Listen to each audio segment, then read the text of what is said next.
Hello, I'm Simon Pickard, and this is my model of the Samson destroying the Temple of Dagon.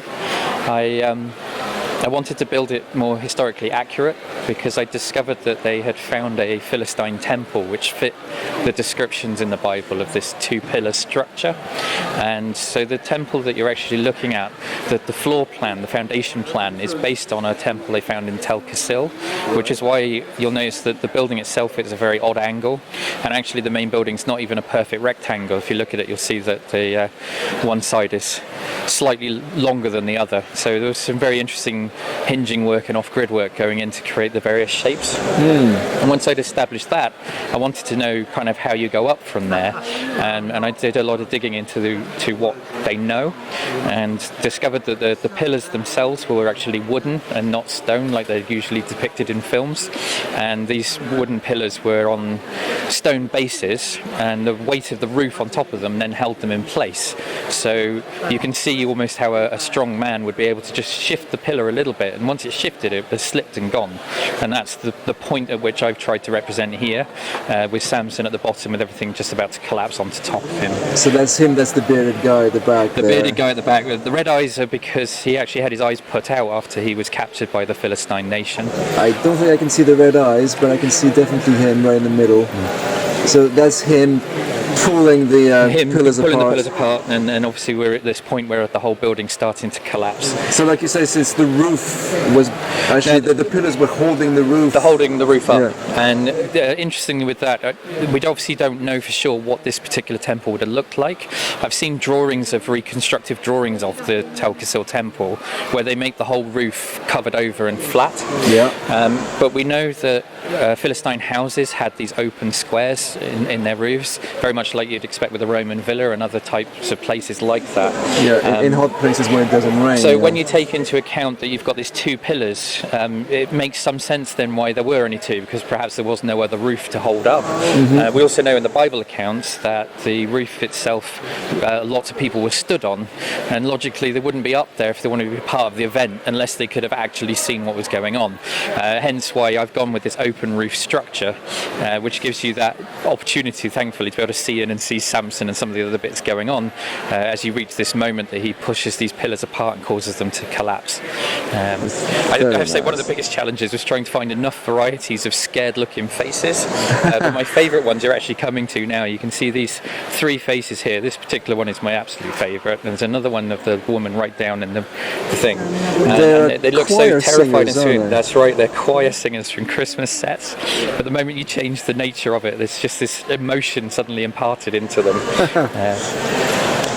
Very nice. I mean, in terms of your building structure, I must say I need to point out that I absolutely love your carrot roof.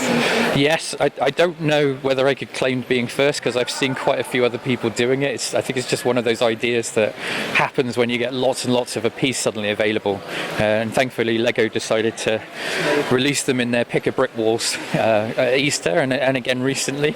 And so I got as many as I could, thinking that it could work as this terracotta roofing. But there are lots of different ways to do it. I've rested mine in a cradle, which is why there are cheese slopes all the way around it. Right. So they stay in, but it will travel. In fact, the whole model, despite all of the fragile looking nature of it, will travel as it is. It's only the trees that you tend to have to repair when you get to a show.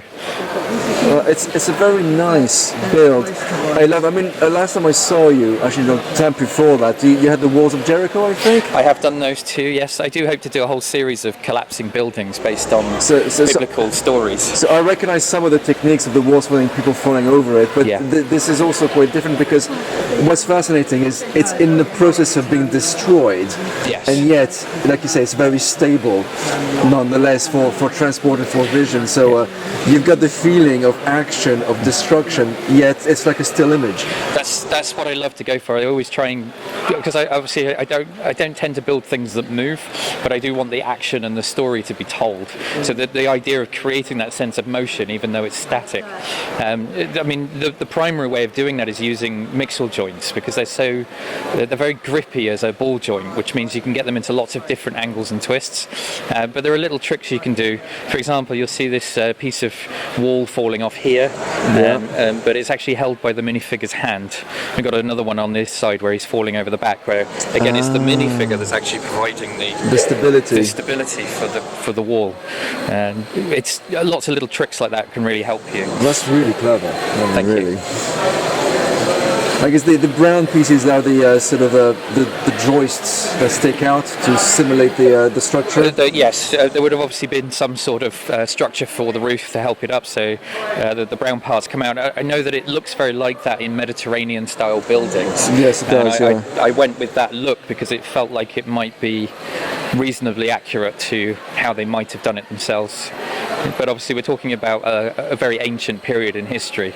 I mean, the carrot roos, I love them and everyone does. I actually put them in there for a bit of colour, but I have to say they probably didn't actually have anything other than flat roos back then, for this particular nation anyway. I also did a lot of research because the god itself, Dagon, is not one that we know about because it's not big in mythology like some of the Greek gods and things that we know of.